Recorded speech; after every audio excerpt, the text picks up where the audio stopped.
Good evening. I call this special school committee meeting to order and ask that you rise for a moment of silence and the pledge of allegiance.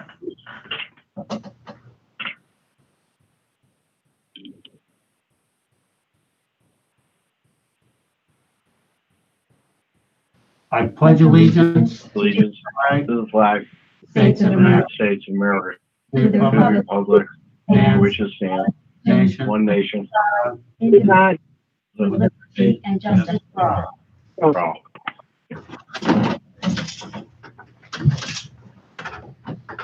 Alexis, would you please?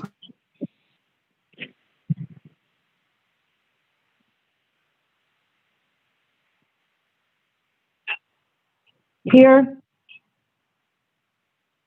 Here. Here. I can't hear anyone, but I'm here. I can't hear. I can't hear either. Anthony's here.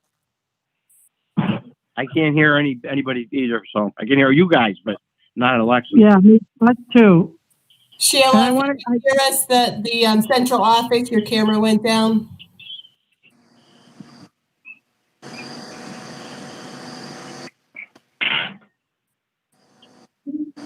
Yeah, it's down.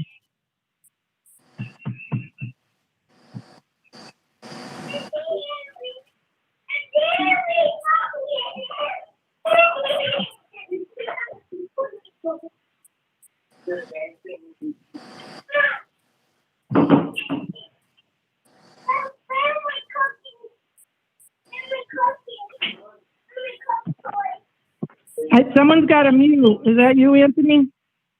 What's that? Do I have what? Do you have a little kid screaming in the background? Who has a little kid? Yeah, that's my grandson.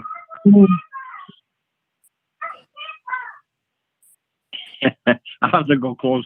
The problem is he knows how to open the door, but I'll try.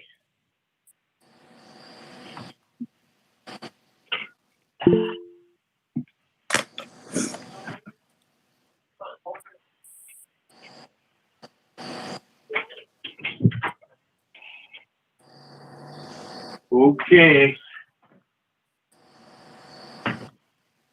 Was something down? Yes, the central office camera went down, Anthony. So So that stops the audio too? it does. So Steve Wojcik from IT sent us a message to just hold tight. Okay.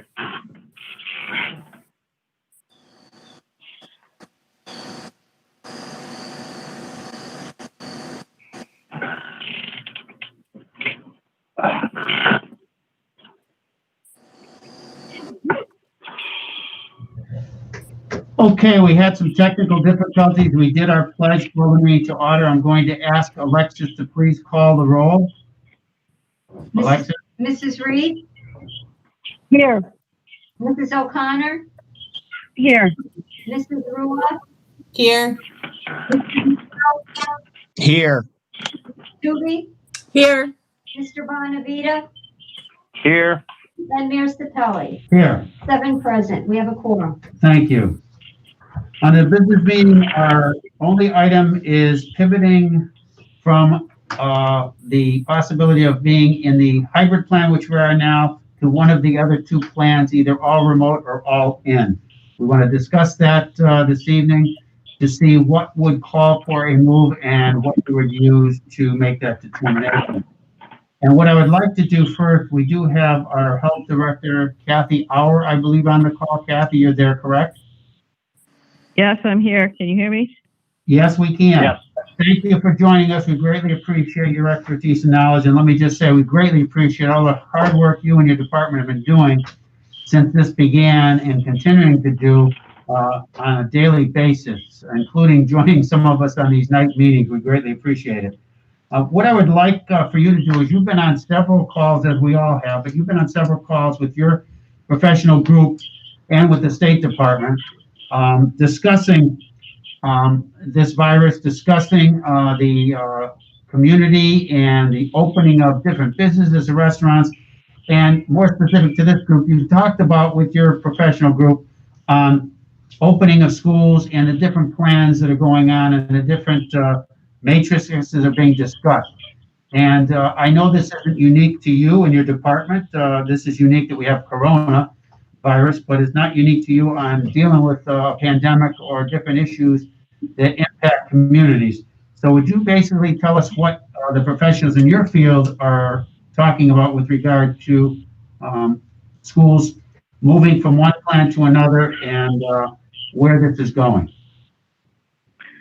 Sure. I'm sure all of you know that school districts have chosen different kinds of plans. You're hearing lots of things about numbers and metrics and things.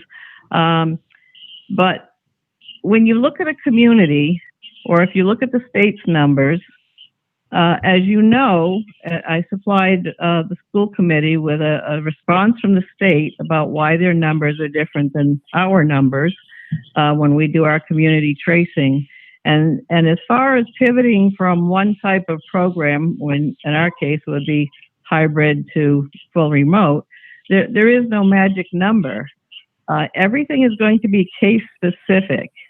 For instance, if you have, all of a sudden, if we have 5 cases and they're in a nursing home, or if they're in a business that has very little connection with the schools, there would be no reason to use that state number or even the community number to close down a school.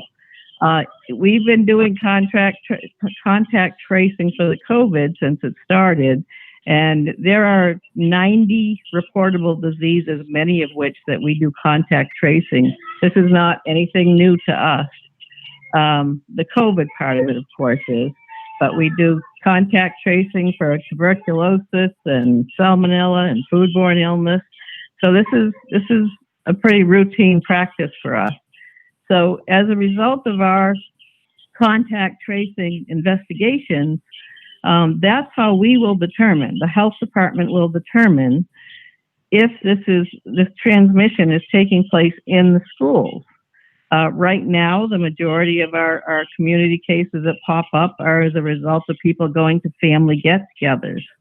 So I'm not saying they can't bring that to school, but if it's an isolated family, doesn't have any connection to the school, our community number is not going to have that much relevance to whether we close the school or not. So I wouldn't be looking for a magic number or a percentage of positivity rate. It's really going to be case specific. And like I said, I think on the very first meeting I was in on the school committee with, it may be a matter of logistics. If the, say you've got a school with 8 classrooms, well, if 4 of them are impacted, if we have cases in 4 of those classrooms, it may not make sense to have that school open. So we're going to take it on a case-by-case decision. My department will be glad to make those decisions in collaboration with the school administration and the and DESE. Russell Johnson, who is the Associate Commissioner of DESE, has repeatedly put his number out there that when these decisions need to be made, they're available and accessible, and we'll be working with communities to help make those decisions. So I have no problem saying that the health department, in collaboration with the school and the state, will be making those decisions. Thank you, Kathy. Comments, discussion with regard to Mr. Bonavita? Yeah, I'm just thinking out loud here. Maybe I could have misunderstood there could be semantics what I heard, but where does the school committee role appear in this? I understand DESE, I understand the state, I understand the health director and the school administration, but what does the school committee, what's our part of this? What's our role, are you saying, with regard to what's our role? Let's assume one of the schools has a breakout. Let's say it's not, it's prevalent and it's a high number, more than 4 or 5, maybe it's 10, 15, 20 kids. Does it come back to the school committee for a vote as to what to do? Or is this decision made for us by the health director, by DESE? Who makes the decision? Well, I think that's what we're discussing here this evening, and I liken it to a comment you made, Mr. Bonavita, appropriately so, about a month ago, when you mentioned that we are school committee, we're not doctors, we're not MDs, we don't Yeah, have a yeah. medical background, we're not scientists, and yet they're expecting us to make a decision of putting people in school or not. Right. And I think this Right. falls back to that logic, which I think is really appropriate. No, Well, I still believe that. I'm just Yeah. trying to figure out. Oh, no, it's a good question. And what I'm saying is, Yeah, I'm just trying to figure out where our role would be. I Do we believe, have to confirm it? I mean, I believe, our- let's face it. I Kids believe- are going to get together. to I your- mean, it's going to happen. to answer your question, I believe our role is to determine if we want that to take place in that format. Okay. Not to interrupt, but it was under my impression that if, because if Sheila did move it either forward or backward, it would go to a school committee vote after the fact. So, my thought is if, the health department and the health director are going to make that call for whatever it may be, that essentially I think it would go back to the school committee for a vote. That was my impression when we were discussing it, a few weeks ago. So I don't know if anything's changed since then. Attorney Duperay, can you help us with that, please? Yeah, so the answer really depends on what you put into your MOU and how specific you are. So you could put in very clear parameters, which could just result in automatic moving from one phase to another. Or you could put in language where the health director, in consultation with the superintendent, would make decisions about going backward or forward in different phases, and you could add language that is subject to a subsequent school committee vote. So it really depends on what you decide as a committee you want. And then obviously we're discussing this with the association too. And so we've gone through a number of concepts with them to try and figure out what they're looking for. But the MOU ultimately should have language that's clear about how it works and whether it goes back to the committee or not. Good evening, this is Carrie. Yes, go ahead, Mrs. O'Connor. Yes, I just wanted to make a note that if whatever we decide this evening, and if ultimately this is up to the school committee for a vote, that it's really important that there's transparency, information prior to this, as well as direct communication for all of us so we know what we're really looking at. So I just wanted to just make a note of that it's important that we are all updated and know what's going on regarding this. That's all. Thank you. Hi, I have a thought. Ms. Stube. I think all of us are in agreement that the Department of Health and Kathy Auer is going to have the best view as to how to proceed, whether going forward or backwards in any of these plans. My thought process is, it would be great to let the school committee know, but how are we going to vote when we don't know what's going on in the schools and we're not living it day to day like the administration is and all that? I don't know if I would feel comfortable voting to go forward or backwards just based on, a report. I think that it's day to day, and I would trust Sheila and her staff and everybody involved to make those professional decisions. We are not doctors, like Mr. Bonavita said. We are not those kinds of professionals to make those decisions. And I think the decisions here lie in the school department. And that's just my thought. Hi, it's Wendy. I have a couple questions. Mrs. Ruah. So in following, you all know that I work a lot with the MASC folks. In following what a lot of the other communities are doing, and Russ, I'm looking for your opinion on this, please. The metrics in that status of schooling matrix that I've seen passed around for a lot of the districts with the clear parameters set. How many local Western Mass communities are setting up a metrics that looks like that of numbers? Do you know at this point? The one the governor put out or MASC. I haven't There's seen a it. version through MASC now that the communities are using, and they're sort of filling in the categories with the case numbers, moving from fully in person to remote, and they're setting parameters that are very clear in the language that they're using in this, what they're calling a status of schooling matrix chart, so that everyone is clear, and the language can certainly be town specific, so that the health agent is part of that, the superintendent's part of that for the tracing and the tracking purposes, so you can break that down to understand where it's coming from. But it's also a clear parameter set that can, whether it goes back to the school committee for a vote or it's on a web page somewhere or wherever it lives, it has a place to live with clear parameter set. So are you doing that with other districts at all? Yes, but not using MASD's model, which I have not seen. So what we have, so the governor put out a map, as you know, that comes out on Wednesdays with the white, green, yellow, and red categories. So what I've seen is that school systems have been using that map plus infection rate percentages in the town itself, and then maybe surrounding towns. There's discussions about which ones to use and what the correct percentage is. But that's the most common I've seen, is taking the governor's map plus a percentage-based formula. And I'd say the ones that have settled have used something like that.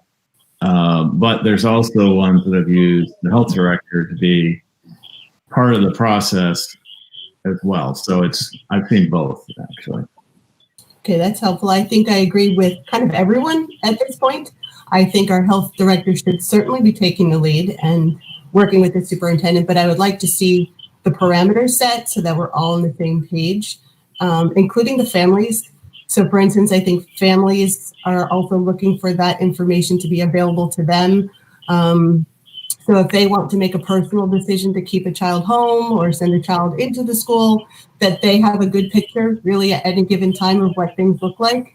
Because as things move forward and they start to hear those rumors, and we all know they're going to happen, rumors that will be out there, that they can feel confident that, okay, those numbers don't exist in the school, they exist elsewhere, or whatever it is. But the more information we can provide to parents, I think is also going to be helpful in a broader spectrum of keeping everybody safe and the rumors down and getting us back to hopefully the goal of where we all want to be. But I'd like to see a combo of a clear parameter set on a matrix, but giving the authority to the superintendent and the health agent to let us know what that looks like, keep us informed, and then bring it back to us like we talked about. If I could ask, Anthony again. Now, I'm sorry? Go ahead, Mr. Bonavita. Okay, I'm sorry. We just went, is it true we just went from white to yellow on the map, the governor's map? Green to yellow. What was that? Green to yellow. Green to yellow. Correct. Now, okay, so green is the least, I would assume. Is that the way it works? A red light is the worst? White is the least. White is the least. Then Okay, green, then yellow, then red. okay. So could the health director tell us why we went to yellow? What was the reason we went to yellow? Then I'm going to comment on what Wendy just said. Because we have a number of cases in one of the nursing homes. Okay, so that's where it came from. Alrighty. So going back to what Wendy said, and I know Terry said the same thing also, that we're talking about transparency, because the public may not be listening to this meeting, may not read in the newspaper, and they're going to think that whatever happens in the schools, that we're responsible. So one of the things that I think is I don't want to call it a safety valve, but it's just a matter of really information, that I think anytime there's a breakout in any school, we should receive the information. We should receive updates I don't know if it's every 2 weeks or once a month, to tell us what's going on. Are the numbers coming from the nursing homes, like the health director just said, or is it something that's, if it's in one of the schools, what school is it? We don't have to have names, obviously, but numbers, so we know what we're talking about. And I do agree, Bill, what I said originally. I don't think, I mean, for me to vote on whether to close the school or not close the school, or shut down the system, I don't think I'm qualified to do that. And anybody that thinks they are, I would challenge you on that. We're not qualified. And we have to rely on our health director. We have to rely on DESE. We have to rely on MASC to some degree, and obviously our superintendent. So, who's going to be getting hopefully the top flight information from the governor's office, the state, and from our local health director. So, getting to what Wendy was saying, I'd like to have her explain a little more so I understand it. What formula are you looking for, Wendy? It sounds like you're looking for transparency, like we all are. So we know what's going on, but are you looking for a certain matrix that if it hits a certain number, the school committee gets together or something like that? So yes, I tried to email it out earlier to the members so everyone could see it. There's a matrix chart where it has the red, orange, yellow, and green, and then it designates how many cases. And it talks about where those cases are coming from. So X number of confirmed cases, and that would be in our case, somehow connected to the school system. So that was where we're going to rely heavily on our health agent to provide that number, because it will look different, as people have said, from the state number. That's what we're asking her to help us to differentiate, right?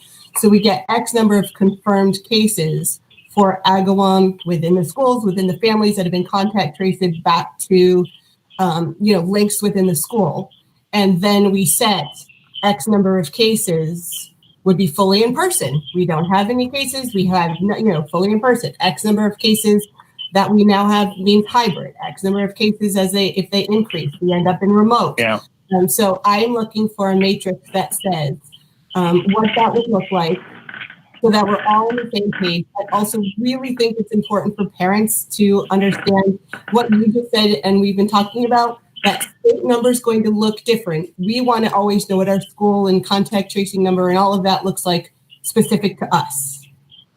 Well, that doesn't sound like it. We have that matrix readily available so we can all follow it. And I think parents would feel better understanding and having that number in front of them at any given time. So maybe they personally want to pivot, because as Mrs. Hoffman has said, you can also opt your child out at any time for any reason. You can go from hybrid to remote. So maybe there's a reason why a parent would choose to pivot personally based on that matrix. So I think we give the community the information and it helps all of us be on the same page. Well, to the health director, is that something that would be different? It sounds like you would have those numbers. You obviously have the color chart. So it would just be a matter of putting where the numbers are coming from. Well, we have the numbers. We have the numbers. You have to remember that with school choice, we will have to work with our colleagues in neighboring towns if they're choosing to send their kids here, because we only get the reports for Agawam. But, I understand. But I'm hearing the word transparency a lot in reporting, but we have to be so careful under the HIPAA laws. When this started, the state's policy was that for an entire community, if it was less than 5, you only said less than 5. You didn't say we had 1 case or we had 2 cases. So this is something that's ingrained in us that, we can't say, okay, we had 2 at this school, we had 2 at that school, and this teacher at this school. We're not even supposed to go down to that level of possibly having people identified because of the HIPAA laws. So I know that sounds like I don't know what it sounds like, but I mean, that's just what's ingrained in us, is that this information is so private, that I don't want it to be misconstrued that somehow we're, trying to cover up something, or that you feel we're not being transparent. But that's the way the policies work. How about, is that the policy now? That you couldn't do a matrix like Wendy's talking about? Because of the policies that exist now? Well, public pressure has made many towns turn to, putting out the actual numbers, and as far as rumors and social media and all that, I mean, you're not going to be able to control the rumors no matter what. But the weekly numbers have been published on the town's website for a few weeks now. That are, the numbers that we have, not the state's numbers, because we've all seen why their numbers are skewed. But again, when you say, what's the number that's going to trip the threshold to go back to turn to remote learning? You're talking about one school? Are you talking about the district? Are you talking about the town? You're talking about the county? I really think it goes back again to, it's going to be case specific, where if you've got 5 kids in one school, okay, maybe it's time to think about that school, but you're not going to shut down the entire school district because there's a couple of kids. No, I in understand. one school. Carrie again.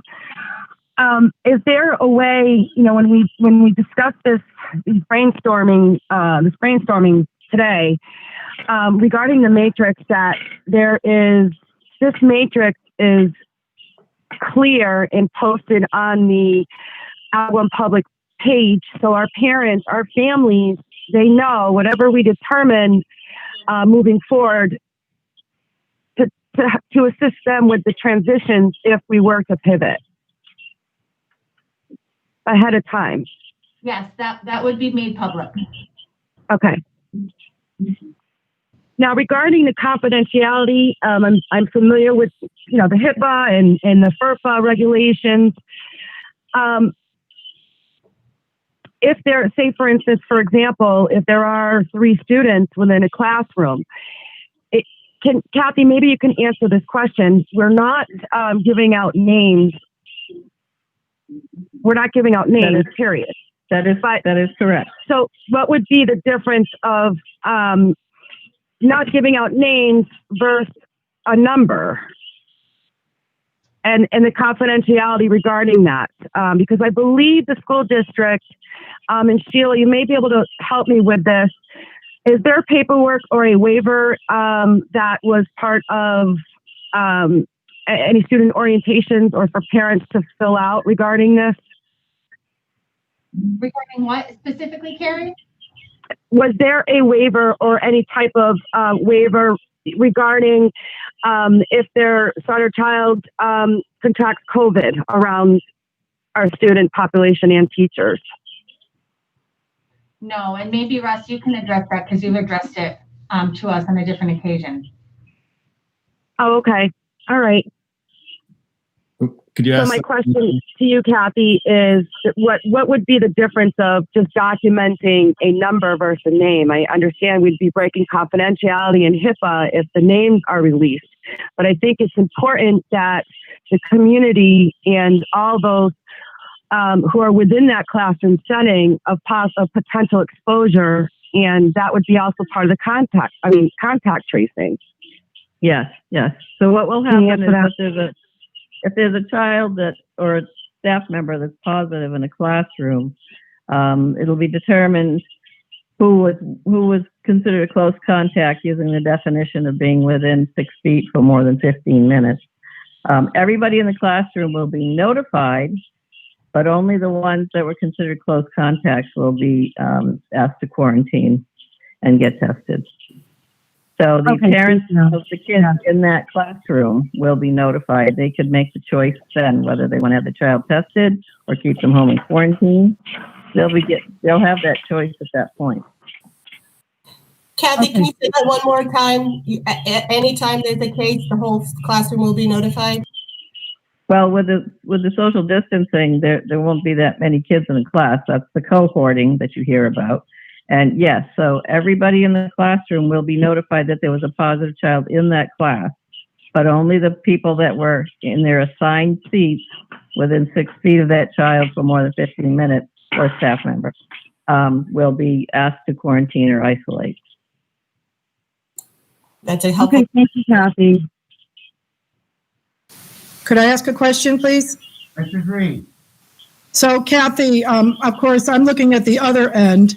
What does the matrix have to say for the schools to go back to full learning? I know today Rhode Island went back to full learning, and I don't know if they have 0 cases or not. I don't think that's been determined yet. But nobody really knows what's going to happen. I mean, I think we all know there's going to be cases, and it really is dependent on the parents to do a good job screening and to keep their kids away from others as much as they can outside of school. So I haven't seen any numbers that say you can return to full learning. Well, I mean, you all could have voted that 2 weeks ago or whenever it was you voted. You could have voted it then, but we're talking about the colors, and when it's white, does that mean there's no cases, or does that mean there's 1 case? Yes. If you go to that interactive map that the state is using, which I really don't have a lot of faith in, if you go to that map and you click on each town, it'll tell you, it'll tell you more information about their test positivity rate. So it's an interactive map. So yes, the white would be case where they have. I haven't looked at it recently. It's 1 or 2 cases or something, or no cases. If I could stop in for a minute, I do know that in the governor's guidelines, he did say that if you were white or green, you could be all in, and or a fallback to those 2 categories would be hybrid.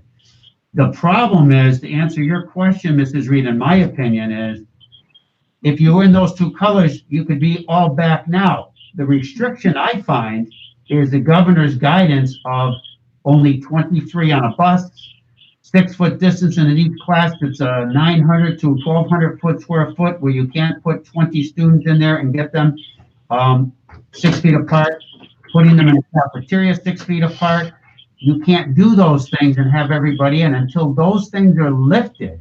I think it's more contingent, in my personal mind, in my opinion, it's more contingent on that than it is on the numbers, because right now there are several communities in this Commonwealth that are in that white area, which may recently, just to give you a heads up, may even be gray on a map I looked at today instead of white, but white or gray, and even green could go back now. But we can't do that and meet all those guidelines that are in place right now. So until those are lifted, in my personal opinion, with our buildings set up the way they are, that can't happen regardless. We have 0 cases right now. And I agree, it's impossible the guidelines of the governor. So if we were white and the governor would have to lift his restrictions for us to go all in, I just want to be clear. Correct. Okay, thank you.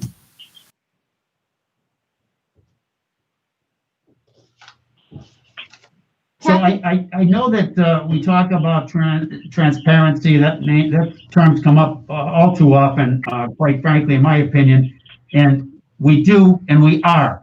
I'm really proud of the work that the health department did and is continuing to do with getting numbers out that are accurate.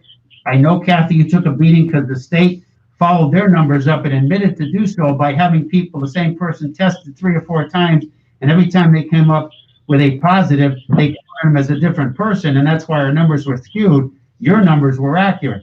I know that Sheila and her administrators have been giving whatever information they could. Unfortunately, in their defense, they couldn't give certain information out until it was vetted, and I think they've been presenting information and data that's most honest, most accurate, and most appropriate when they can give it. The restrictions many times are put on us and don't allow us to divulge some of this information. Just like Miss Kathy Auer just said, in that particular classroom, if certain students are exposed and are positive, that classroom is notified. Now, I'm sure there's some people that are gonna want the whole school to know, the whole community know, and I don't believe we can do that. Now, some people may look at that as we're not transparent. What I look at that is we're following the regulations that are put upon us and we're doing what we're supposed to be doing. So I just want to make that clear. The town has been more than transparent and will continue to do so. Of course, we haven't had our children back in school yet. We have seen, I'm not going to be case specific, but we have seen some instances of gatherings. We know there's gatherings throughout the town. You look at what's happened at the college level, and hopefully that's not going to happen at the high school level. Although I think there's a danger in some of that. I'm not going to say it's going to happen because it hasn't been tested yet, but we have seen some instances where behavior was not of the level of safety it should have been. So it's a hard thing to measure right now. When the governor should lift those guidelines. I think you're going to have to get through the fall. And if we're sitting here in January and we're still in white, I think everybody's going to have a different perspective. If we're sitting there in green, sitting there close to red, obviously it's going to be a different situation. But I don't think I'm qualified to make that decision.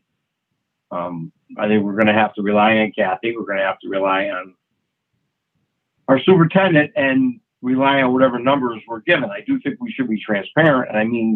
And Bill, I know Bill understands what I'm talking about, is to know what's going on in town. Whether there should be a matrix like Wendy's talking about, it doesn't sound like a matrix that is overly burdensome on anybody. Just to put numbers in, on a matrix. I don't see why that would be impossible. At least we'd be informed, and Russ was saying that it is being done in other locations. Do you have a specific example, Russ, where another community is using some type of a simple matrix? Yeah, we did it in Gateway, and it's being proposed in a number of other places. Basically, I think the most common is you take your own rating on the map. So if you're in red or white or green or yellow, that would be one factor. And then you do what is most common is 5% infection rate in Agawam and the surrounding towns, for example, contiguous towns. That's probably the common model. But I don't know what Kathy Auer would think of that, for example. And the other thing is you would take out, when you look at the red on the map, you would look at your map rating under the governor's numbers minus the long-term care facility numbers. Right. So I can understand that. You're only yellow because of that, but formula that would be taken out. So because those wouldn't be, it's not likely to affect the school community. Mm-hmm. Kathy Auer, do you have a opinion on that, Kathy? Well, I think that's reasonable, but 5% of, if you say we have 28,000 people and you took out the nursing home numbers, that'd be, if you use 5%, that'd be a lot of people that were sick, and hopefully we're not going to go back there. Well, that's 5% of not only Agawam, but that would include Westside, Longmeadow, Westfield. I think those are the three contiguous to Agawam. So it would be an average of 5% all those towns together. But that's why you also use the map. So between the two, I think that would basically be a trigger where you'd automatically go backward. And then on top of that, you could go backward either because, Ms. Auer and administration determined that there's a reason to go backward beyond those numbers. So that would be kind of the floor. And then on top of that, you could go backward either because of a committee vote or because the Board of Health Director and administration believe there's a reason to. Because let's say you're in the yellow category, but contrary to what you have right now, all the cases are in the school. You know, that might make either the health director or administration decide, well, we want to go back to full remote. So I don't think that can be the formula is really meant to be the floor. It's not meant to be, you know, that's the only time you would go backward. But it gives So people, could you know, when you definitely would go backward. yeah, so could we leave it up to the health director and the administration to come back to us when they think it's necessary to pivot? And at that point in time, we could have a vote as to whether to pivot or not. I mean, I assume that you're going to do it anyway. You're going to bring it back to us anyway, if it ever got to that point, which we all hope it doesn't. Would it necessarily involve the school committee vote, or would we just go along by what the health director, DESE, and the superintendent administration recommends? Not necessarily. So if you had a formula, the formula would be an automatic. You just hit that formula on a Wednesday, you'd go back to remote, or so it wouldn't take go back to hybrid. But yeah, it wouldn't take the school committee vote then. That wouldn't. But what would is, let's say you hadn't met those standards, but something else happened, and administration this hour thought that because of this event, let's say we knew there was a big party and we knew one person got infected, but we don't know how many, and there were 100 kids there. You know, that may be a situation where forget the formula, miss hour, and administration decides they want to close school tomorrow and go remote only. They could do that and then come back to the committee for a vote on that decision. So that's where I think the committee would come into play, would be if we use a formula, the formula would happen automatically. But if there was some other reason to go to a different phase, that would come back to the committee. But it might come back a couple days later after you post and everything. I see. So that would still be up to the administration to decide to bring it to us for a vote based on some unusual situation, is what you're basically saying, where there's a big congregation of people that we found out about. Well, we have found out about small ones. Yeah, it's the administration and Kathy Hour. I mean, it's a combination of administration would be working with the health director to make that decision, I would think. I see. Mm-hmm. I want to follow up on Mr. Bonavia's question because I think we need more specific clarification. When the schools closed in March, the superintendents got together and closed it, and that wasn't a school committee vote. When we closed school on snow days, the superintendent closed it. Is this an occasion the superintendent makes that decision in conjunction, in this case, as we all discussed, with the administration and with the health department? Or do we need to call and have a school committee vote to close it? Do they not just close it based on the information they have, Mr. Dubrick? Well, I guess that was my question, Bill. I know. I'm trying to get at. I hear it. They close it on the information they have initially. But I would go back to I would recommend that they go back to the committee after the decision is made and have a committee meeting and say, this is why we made that decision. The committee could, you know, I would think 99% of the time would just confirm it. But I mean, there could be a situation where the committee decides they don't want to confirm it. But the initial decision, I would say, would be straight administration and Kathy Hour. Okay, yeah, I thought that's what Mr. Bonavia's question was, and I wasn't clear, so thank you. You're welcome. Mrs. Hoffman? Yes. I'm wondering, I'm sure you have. We talked about transparency, and I do think you're doing a phenomenal job of communicating out as soon as you can in this fluid situation. But I'm wondering, we haven't heard from you. Have you given thought to what these numbers mean to you and what you want them to look like? Because I feel like your voice is probably the one that's most important to me, and I haven't heard it yet. Sure. Obviously, I've done a lot of thought over this, and I kind of echo what a lot of people have said in this meeting. I am not a health expert or professional either, so I'm going to rely on Mrs. Hour's professional opinion and expert opinion on where cases are, what their the transmission rates. You know, she's described to me in numerous conversations similar to what we talked about today. If all the people or all the positive tests can be traced to one particular family or one particular outing, that is a lower transmission rate than if they're random throughout the community or within the schools. So, you know, all of that digging of data is very important to me, to look at the situation as a whole. And, you know, if Ms. Hour says, you know, our transmission rate is very low, we might have X amount of numbers, but they're all from a family who, for some reason or another, have, you know, are Went to Florida. right, didn't quarantine after a trip, perhaps. You know, that to me is very different than, again, 5, 6 random cases popping up within a school that, you know, we need to be much more concerned about transmission rate. Kathy, please correct me if I'm wrong in any of that. You are correct.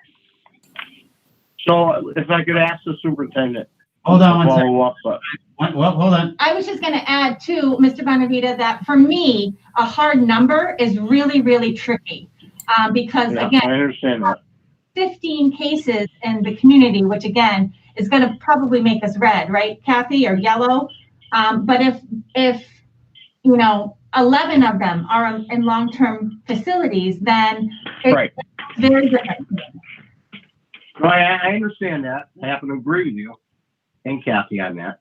I guess what my point is, what I think, if I understand Russ correctly, what I think he's getting at is, let's assume you found out by pictures on social media that there was an outing of numerous people together, kids together, that are school age, and they weren't wearing masks, and they were very close to each other.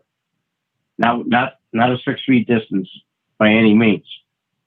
Now, you can see on social media right now an instance where that has happened. What's it gonna take for you to become so concerned? I mean, you know what I'm talking about. I You do. can And go on social media. Yeah. and symptoms and positive testing. I think that's the only data that we have that we can go on. Right. Pictures, I mean, people will be sending me pictures every second of a group, and we're not going to be able to identify who they are, where they go to school, all that kind of stuff. Mhm. Well, we know obviously one situation, and I'm not talking about 2-3 weeks ago, I'm talking recently, where there was an outing, and they was a certain school age, and was a certain team, and they weren't wearing masks, and they were sitting all next to each other. Now they're going to say, obviously, they were in some type of it looked to me, I've seen the pictures, and it looks to me like it's a pavilion of sorts with open air on both sides, but they're under a pavilion, and they work together, and they're close together, and they weren't wearing masks.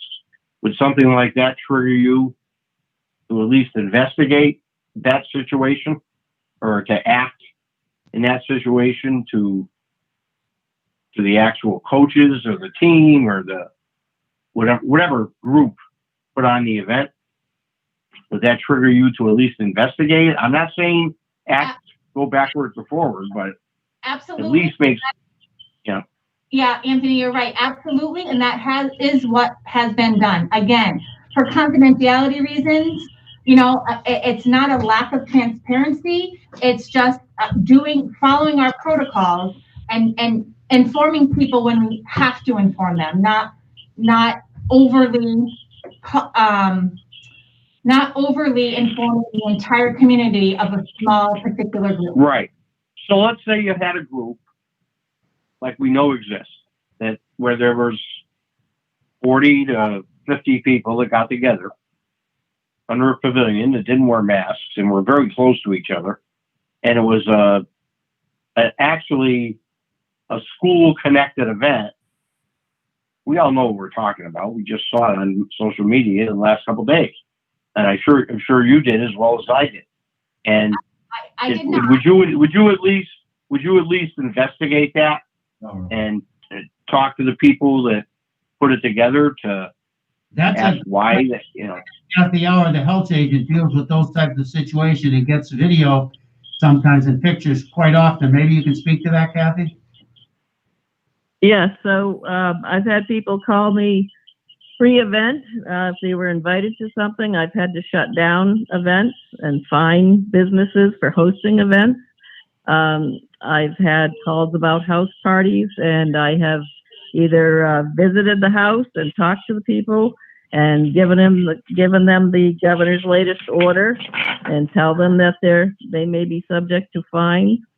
But as far as investigating those contacts, I mean, first we would have to have a positive case, Right. and you know, to initiate contact tracing. But certainly, when I hear about these events, we do our best to reach out to the organizers and the parents that are involved, and let them know that, you know, that's really not appropriate, and they are endangering themselves and their loved ones, and could be susceptible to fines, because recently the governor allowed the state and local police to help us with enforcement on that too.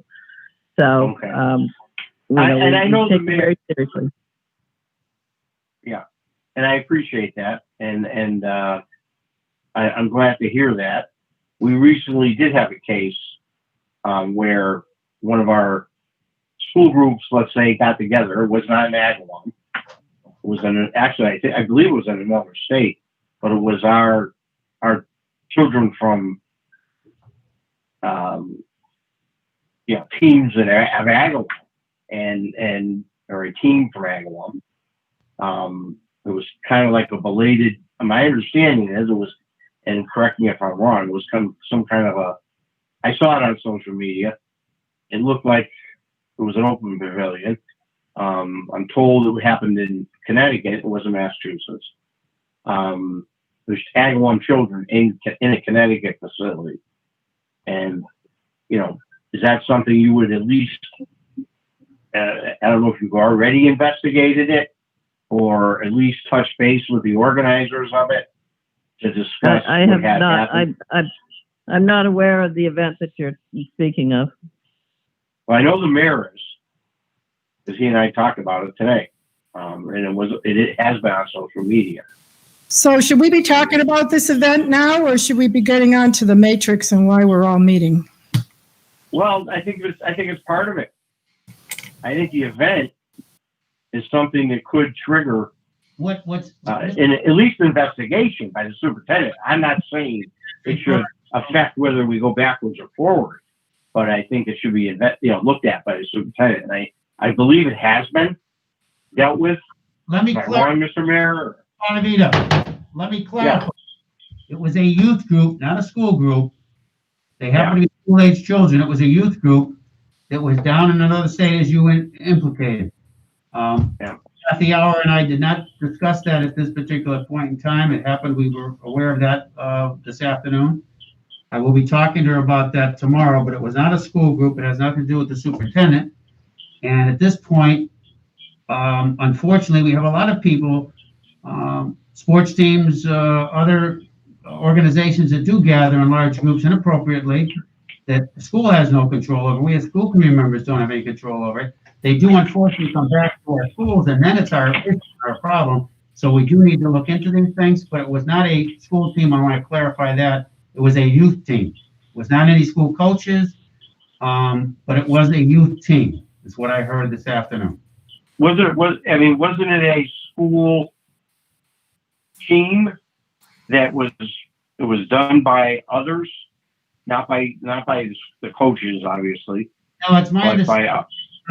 They weren't at high school age. Let me just say that, and I'll leave it. Okay. Well, that's important to know. Yeah, I'm glad to. Yeah, okay.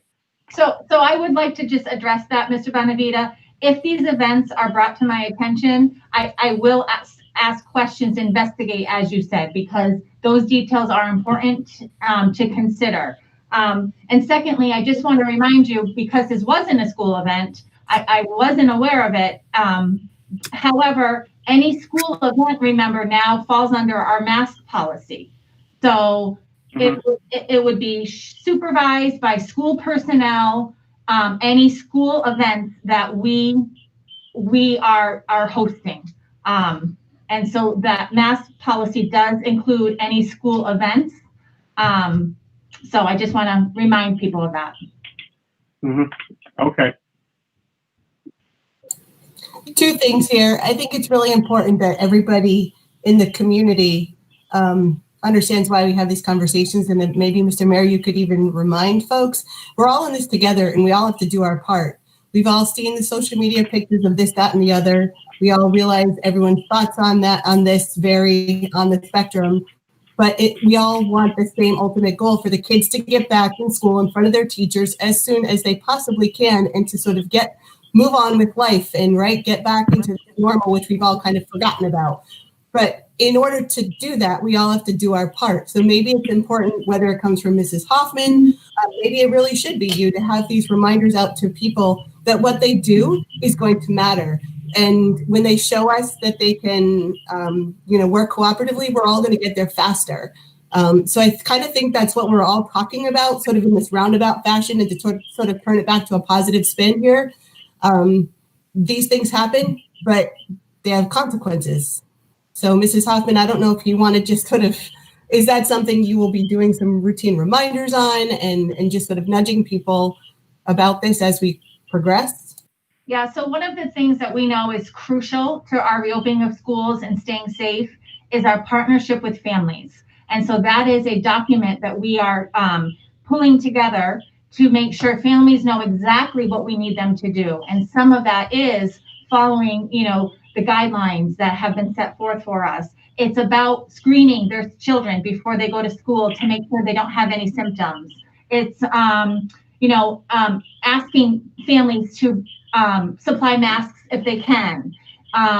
There's a whole list of things that we have drafted just for like a parent information kind of session. Like, here's the quick flyer on what we're asking you to do. And part of that, yes, is following the guidelines. So as you said, we can only do this if we do it all together.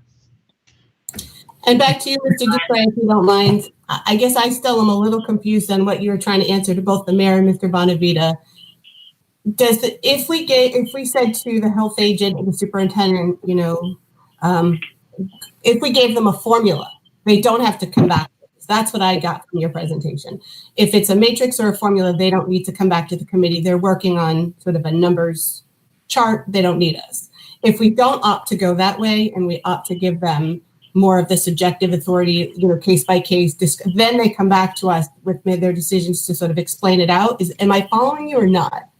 Not exactly, but partially. So if you had a matrix or a formula, that formula would just kick in by itself. I mean, it would be with the data Kathy Hour is giving us, because we need to know about the long-term care facilities, but it would just happen. What I was saying is the formula is a floor.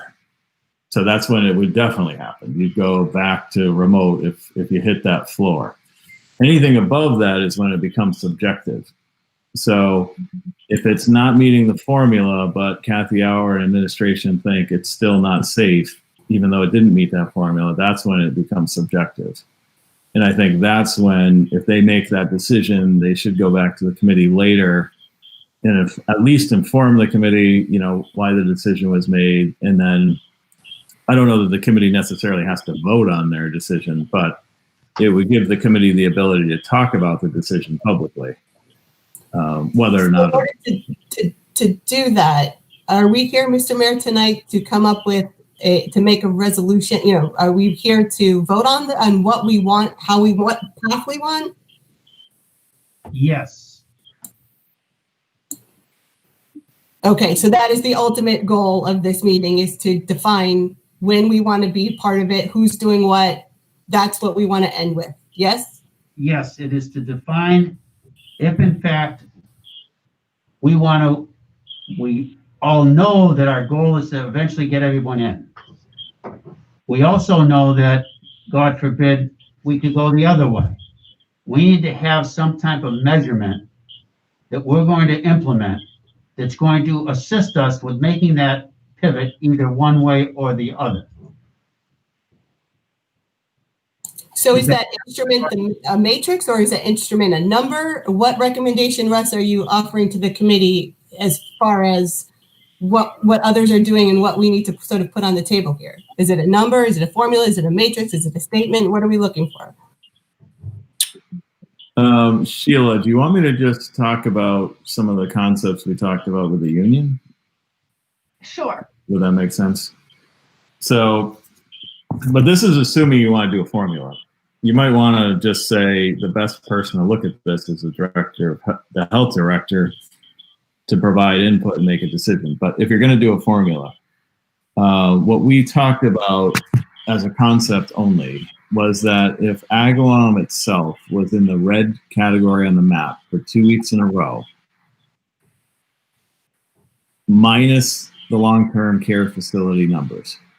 So if you're red because of long-term care facilities, but you would have been green if you didn't have those included, then we would treat it as green, for example. Or the second part of the formula would be if there was a 5% or greater infection rate in Agawam, Longmeadow, Westside, and Westfield. I think those are the towns we use, right, Sheila? Southwick and Springfield are contiguous to us. Southwick, but we excluded Springfield, I believe. I looked at a different map and it's contiguous. Okay, so those would be the towns we would look at, and you would take all of those towns, the population, and determine on average, when you combine them all, is it 5% or higher? If it was, then you would close, well, you would go back to remote. So those two would just be automatic factors, and then anything beyond that that would create a situation where you wanted to go back to remote would be Kathy Hour and the superintendent. That was a concept we talked about. We didn't get any resolution one way or the other, but that's just one of the things we talked about. Russ, what I'm concerned about is we know there was an event that just recently occurred. I'm not saying by any means that it resulted in infection rates and people being infected, because we don't know that.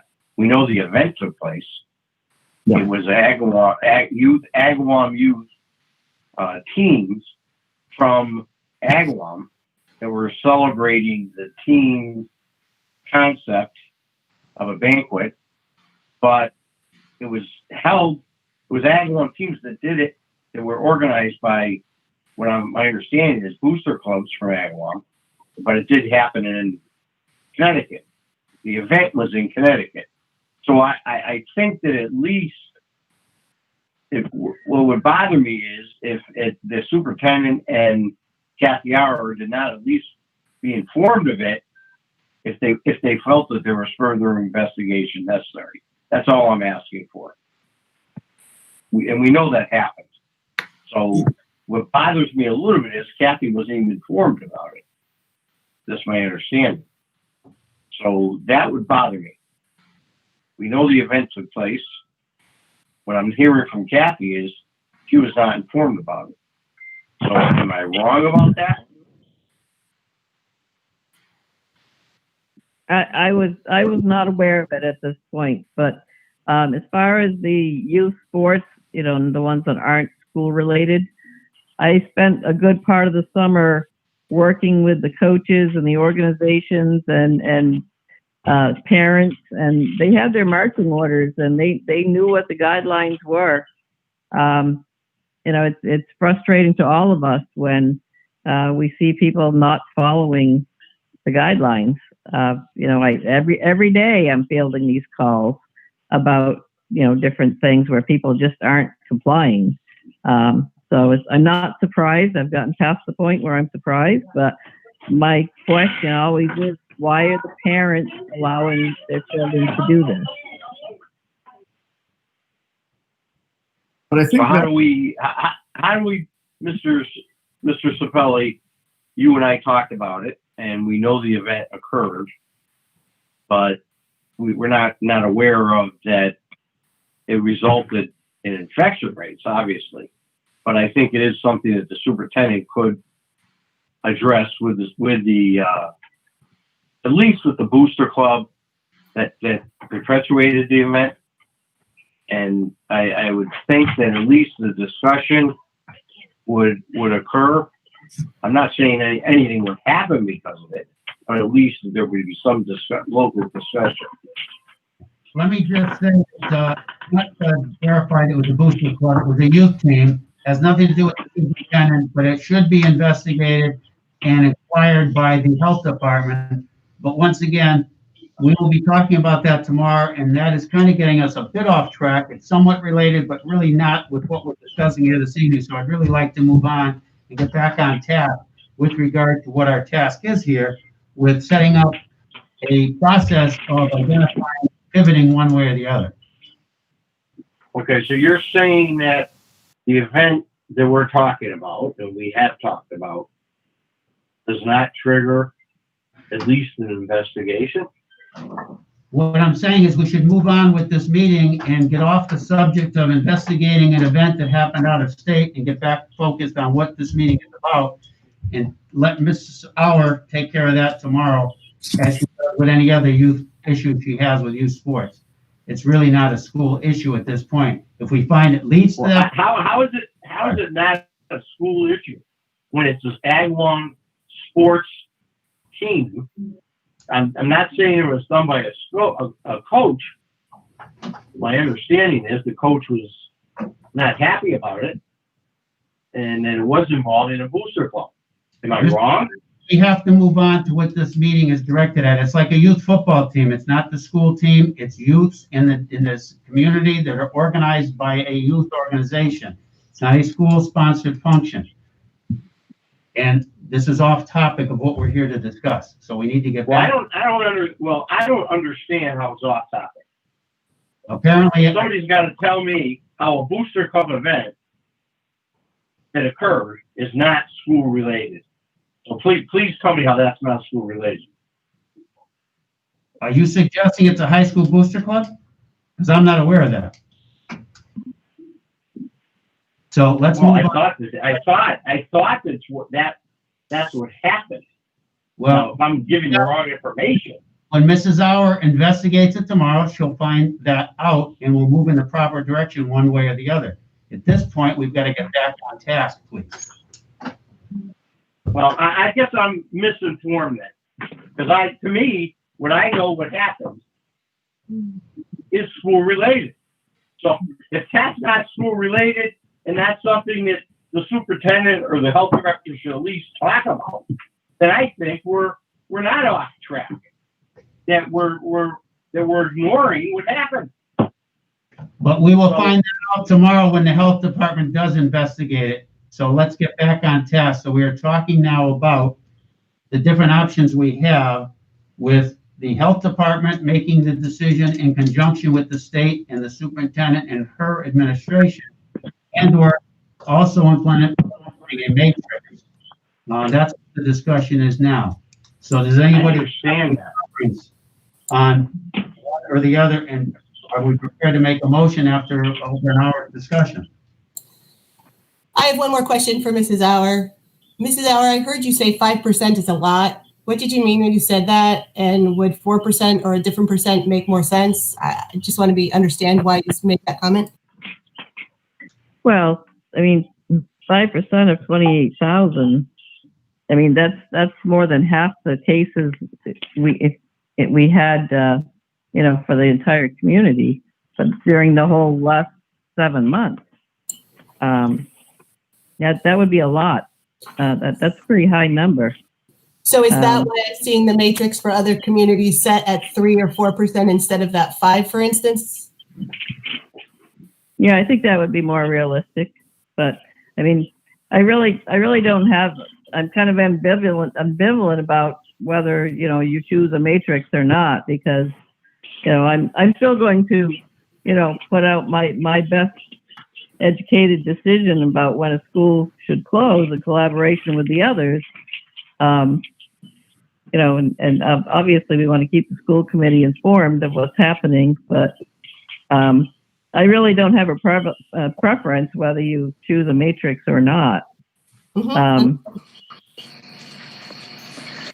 Mr. Sapelli, Yes, can I ask, do we have to set a number and a matrix, or can we just make a motion to have Kathy Auer and the administration close schools if necessary? And Yeah. then, Yeah. why? I just don't think coming up with a number is going to be, nothing is black and white in this COVID world. I just don't see how that needs to happen. I think that Kathy has a really good grasp, and that's my thought. That can happen, yes. If that happens to be the motion that we decide to have seconded, discussed, and vote on, yes, that can happen, to answer your question. And I don't disagree with that. I actually really don't disagree with that. But what I like the idea of is the numbers being forward facing so that people in the community can make a daily decision or make decisions that work for them, and that information is out there. I don't think it's a negative transparency, using that word again, that I know Mr. Sapelli is like, please stop using that word, transparency. I don't think it has to be negative. I think it's a positive. It's that case counter we talked about a while ago that Mrs. Hoffman said, yes, I could probably do that. And then we identified the reasons why that's really hard.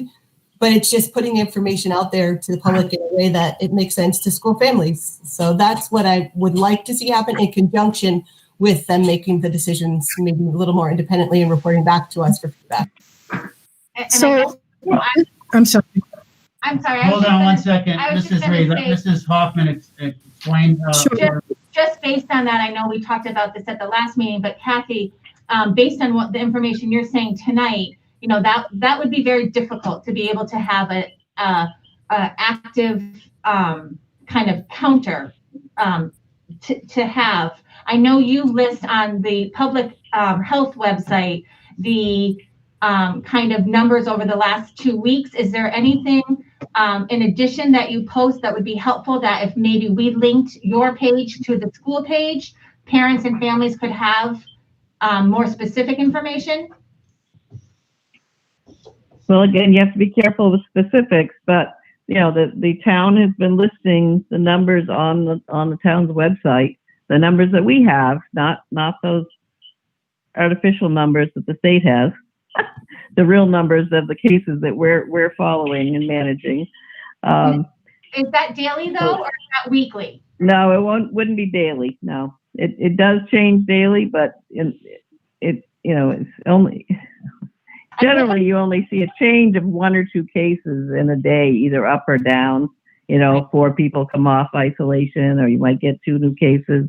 Unless there was a really large outbreak, you wouldn't see that much change in a week.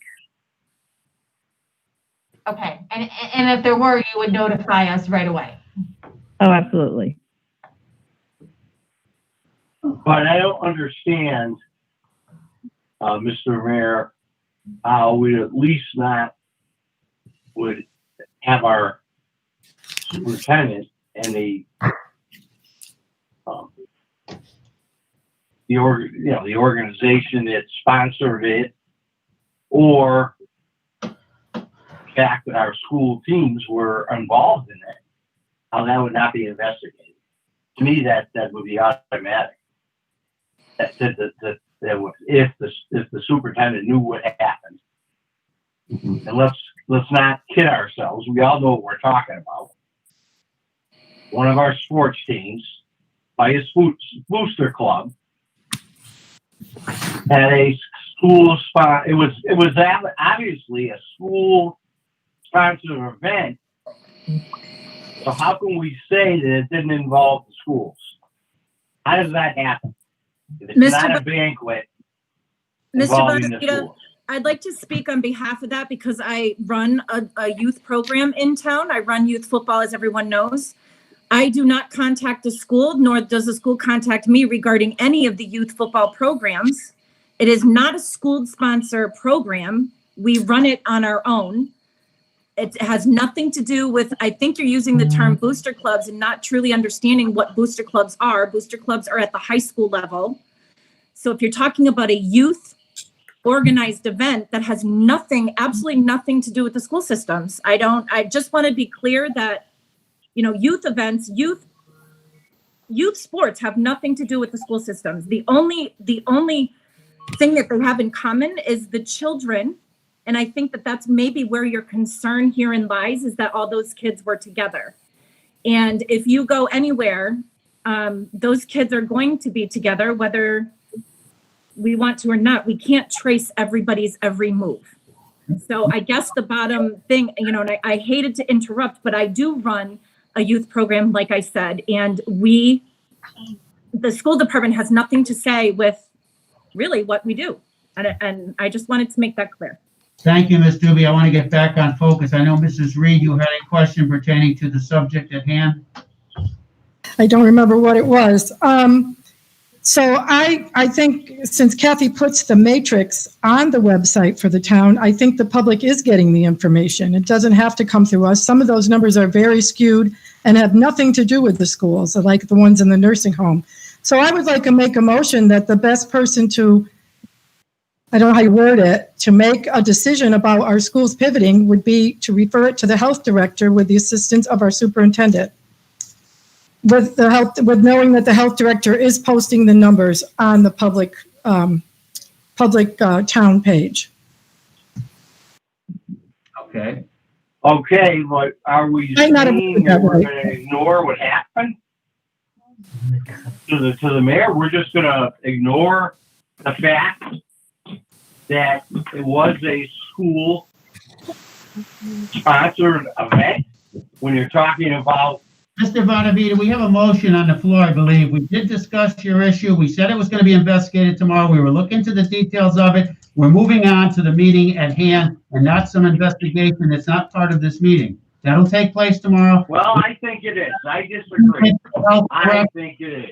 Let us move on with the meeting. You're stalling the meeting and we're trying to get something accomplished here. If somebody else disagrees, please say so. But I think it is something that should be investigated. Thank you. I think we all agree, and we just said that was going to happen. If you missed that 6 times, it will be investigated tomorrow. Thank you. Mrs. Reed, would you please repeat your motion?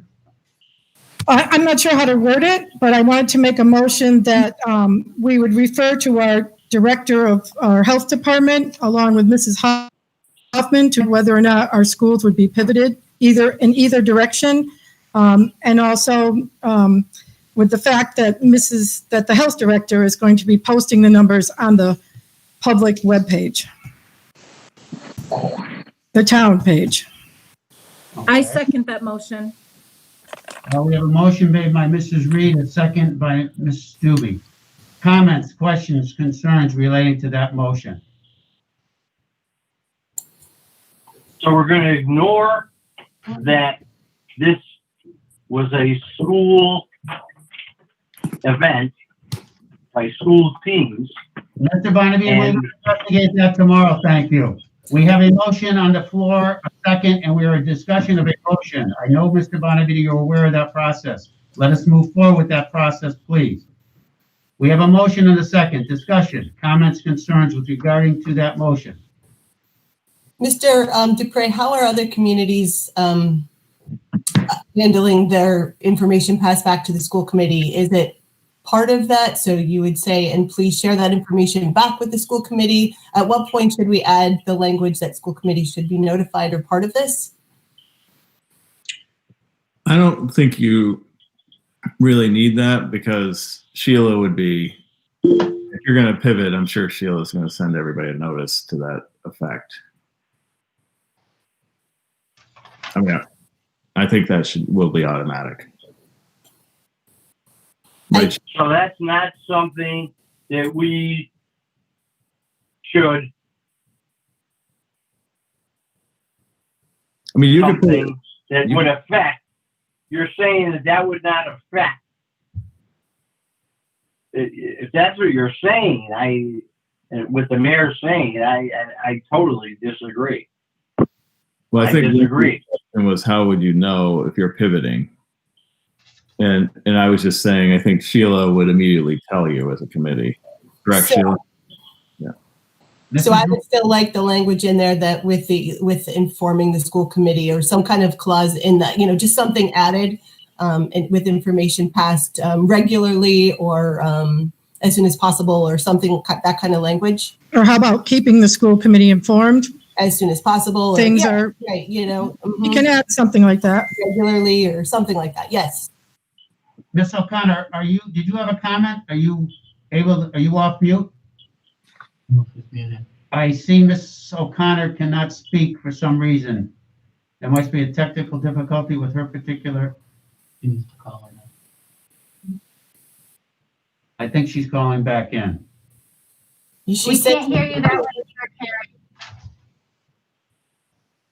So Mrs. Reed has a motion. It's seconded by Ms. Doobie, and I just believe I heard what I think may be an amendment that Mrs. Roy was maybe suggesting. Is that correct, Mrs. Roy? Could you? yes.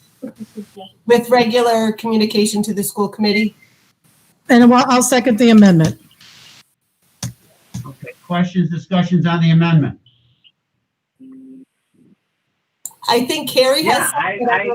I am concerned that we would ignore, this is Mr. Bonavita, we're going to, if we're going to ignore what the offense was occurred. I mean, if we're going to ignore that, I think we're being ignorant to what's happened. Thank you. Ms. O'Connor,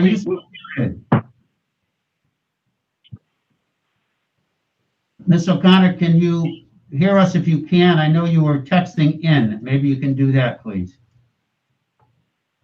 Sheila, would you see Steve and see if he knows what suggestions you have for her? Any suggestions for Carrie? She can't unmute. She looks green, but she can't speak. I see Carrie's on her phone. We're trying to get her reconnected. Please let me know if you hear me. My phone is... No.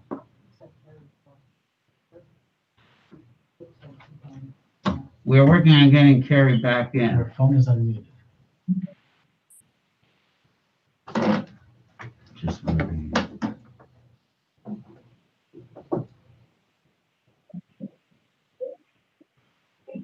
Okay, we're having a technical difficulty with Carrie. Carm, are you with us, Carrie? Carm?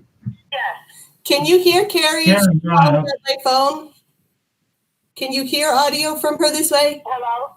Oh, Go ahead, yeah. Carrie. We can hear you now. Carrie, you had something you wanted to add. Go ahead. Thank you. My phone was unmuted and also unmuted on the Google Meet too. So that's okay. Thank you, Wendy. Thank you, everyone. I just wanted to ask about, I know that we had talked about these pivoting plans, this matrix system. I'm glad this motion's out there. I'm also in agreement with the motion and the amendment. I do have a question for Kathy regarding the 2 weeks in a row. Now, Kathy, you say that the data is skewed from the state, correct? And that we get daily data. Now, are you saying that 2 weeks in a row data would be for the state or for the town? What are you referring to, 2 weeks? We had discussed that matrix, just an option as part of this, the pivoting discussion. You did say there was a discussion about 2 weeks, like if we are in red for 2 weeks in a row or yellow for 2 weeks in a row per se, for example, is that 2 weeks in a row per the state Department of Public Health guidelines, or would that 2 weeks be for the town so it's updated? That was my comment. And it was 2 weeks using the government app. Every Wednesday it comes in 2 weeks of those ratings. I don't think that was Kathy that said that. I think it was me. Okay, Ross, if that was your comment, so can you discuss that? Because Kathy's saying that the state data is not consistent with the town data. So we need to, I would like some clarification around that. Well, the map. With Kathy, if she can answer that question. Go ahead, Kathy. Yes. So after my initial meeting with you, lots of you had questions about why the state's numbers were different than ours. And I got a written response from the state, and they listed 4 or 5 reasons why their numbers are higher. For instance, if someone needs a negative test to go back to work, They may get tested 4 or 5 days in a row and still be positive, and that comes up in our numbers as a positive test. There are people that live in Agawam. They go into the hospital and then they end up in a rehab in another town, and they contract COVID in that other town, but their home address is still Agawam. So so Agawam has to count that number. So there were about 4 reasons why the state's numbers are different than our numbers. Okay, so the 2 weeks that was discussed before would be considered with the updated present numbers from the town, not the state. We don't have that color coding ability at the town level. No. So the colors come from the state data only. We don't do it at the town level. I understand that. I understand that, and that data comes out every 2 weeks. I just want to know why we have that 2-week cap if we have a daily update from the town. So that basically says, in my opinion, say we have 10 cases that was reported tomorrow, but has not reached the state data. Why would we wait 2 weeks? Would that be the decision from you, Kathy? Attorney Dupre, go ahead. I see your hand up. So that was the formula, which you're not voting on right now. But if you were, the formula is just the floor, like I was saying. So Kathy Hour and Sheila would be the ones intervening if they saw something like that, and they would have the ability to change the phase. But you're voting on something right now where Kathy Hour and Sheila would look at that data without the formula. Okay, so I would propose an amendment with some type of guideline as well around this. Okay. Instead of, the discussion between and I have full faith, and everyone's working so diligently and working together on this. So it's not that I know that the decisions are in the best interest of our specialists with our health inspector and our superintendent. I have the utmost faith. But I also am questioning it, is there some type of information that we could, a guideline per se regarding that decision so the community is aware? Okay, I hear you have a motion for an amendment to add to the amendment that Mrs. Rule had. Is there a second to Perry's suggested amendment? Well, can we know what the amendment is, Carrie? Can you phrase it, what you want your amendment to look like? Correct. So I would propose an amendment to create a guideline. What is that? Of determining the decision to pivot our plan. So the reason why I didn't include that in the original motion is because our guidelines, the charts Mrs. Auer puts up on the public webpage so the public can see it. They're already up there. Right, but that is for the town. That is not specific for the school department. Correct? So you want to add is a correct. specific counter, Carrie? Yes. So Mrs. Auer, again, that kind of goes back to what we were talking about. Is that something that we're able to do, and how regular can we update that? How regularly can we communicate that? And can we communicate that? We can calculate it, but again, it kind of goes against the grain of public health and the HIPAA laws of identifying a specific age group or a specific individual. I know we're not naming names, but like I said, even on the town level, they prefer that we only use the phrase less than 5, which, we've been less than 5. Right. Or 19 and under, yeah. All right, so Ms. O'Connor has a suggested amendment. Is there a second on that amendment? I'll second it, and the reason is because I see on the MASC that kind of matrix exists and that information is being shared in other communities. So I will second Carrie's motion. Okay, we have Mrs. Reed with a motion that was seconded by Mrs. Doobie, with regard to accepting the health department in conjunction with the superintendent's office and the state. And then we had an amendment that was seconded by Mrs. Rua. And that was, Mrs. Rua, would you repeat that exactly so I get it right? Mrs. Rua? The one that Shelley and I, that Yes. was with the regular reporting to the school committee, Correct. or routine reporting to the school committee. And then we have now Ms. O'Connor's motion that is seconded by Mrs. Rua. Can you state? Yes. Pardon? You want to hear it again? Yes. Okay, so the motion would be that there would be number specific per age group contingent upon the state guidelines. So it would be 0 to 5, 5 to 19, and therefore.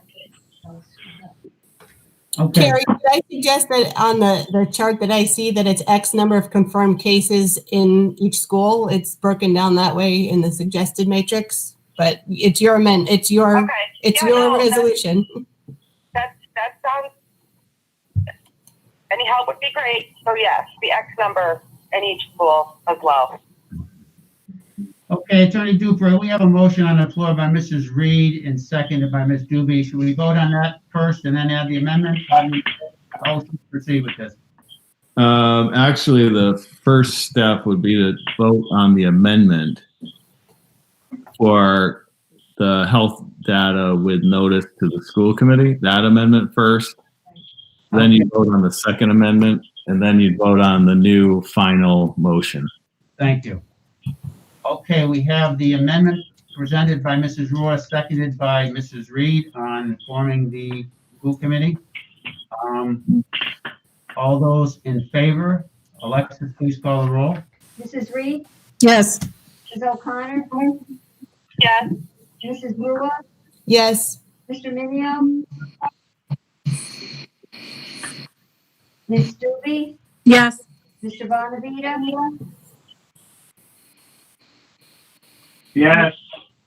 Mayor Sapelli? Yes, Rebecca Khan. Mr. Minio? I did see something pop up that say he left the meeting. Okay, thank you. Sure. So with that, you have 6. 6 yes, 1 absent. With 6 yes, 1 absent, you approve the amendment. Second, we have an amendment by Ms. O'Connor, which was seconded by Mrs. Rubel. All those in favor of setting up that matrix, Alexa, would you call the roll, please? Mrs. Reed? No. Mrs. O'Connor? Yes. Mrs. Rua? Yes. Mr. Minio is absent? No. Oh, I'm sorry. Oh, I'm sorry. You're back. You're back in? Yeah, Okay. no. You said no, Mr. Minio? Yes, no. Okay. Ms. Doobie? No. Mr. Bonavita?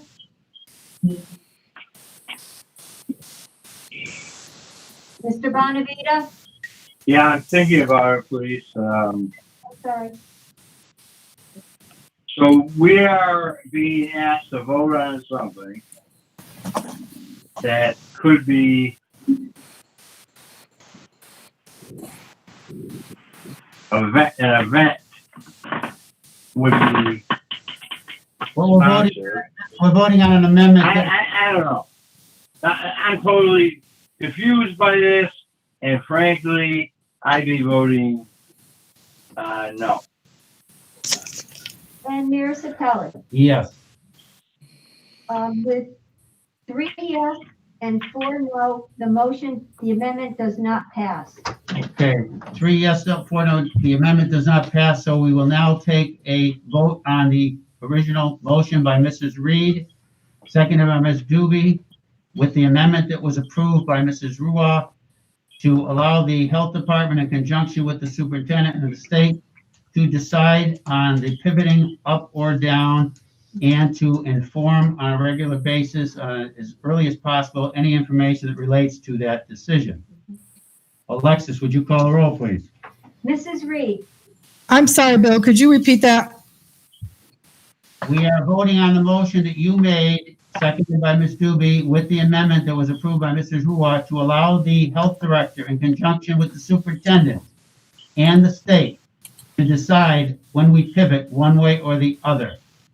So the original motion I made with Mrs. Rua's amendment to it, or just the one, right? Yes, correct. Okay. All right, yes. Mrs. O'Connor, Yes.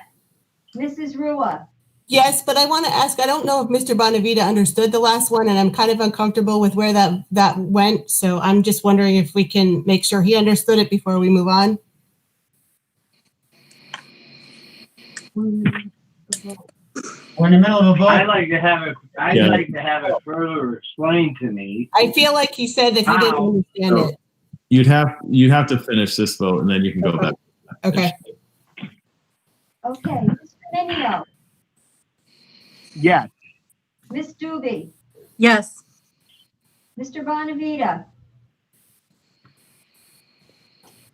No. okay, and Mayor Sapelli. Yes. With 6 yes, 1 no, the motion passes. Thank you. With 6 yes, 1 no, you have approved the motion that, and the second that the director of our health, along with the superintendent and the State Department, will be making decisions with regard to pivoting from one plan to another, whether it's forward or backward, with regular school committee communication. Thank you.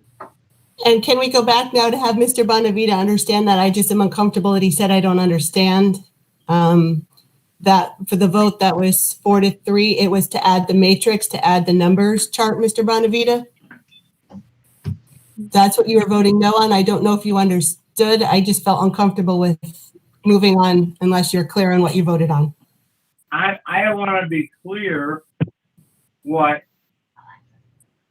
But without vote talking we're about the event, taking without involved. the event, just the vote, Mr. Bonavita. That vote for the last one that you said I don't understand, that was to have a running chart on the webpage or forward-facing numbers so we would understand at any given time how many case numbers were in the building. So that's what you voted no on. Does that make more sense to you now, or? Hello? Yes. Thank you. Okay, thank you. Thank you all. With that, now that we've made that decision, which is the reason we called this meeting, with that, the chair will entertain a motion to adjourn. Second, Motion made by whom, please? Dawn. Don, thank you. A second, please? We need a Second, Carm. Seconded by Carrie, you just couldn't hear. Alexis, roll, please. Okay, to adjourn, Mrs. Reed, Yes. Mrs. O'Connor, She said yes. Thank you. Mrs. Rua, Yes. Minio, Yes. Miss Doobie, Yes. Mr. Bonavita, Yes. and the mayor. Yes. 7 yes, we are adjourned. Thank you. With 7 yes, we are adjourned. It's 8:40. Thank you very much. Thank you.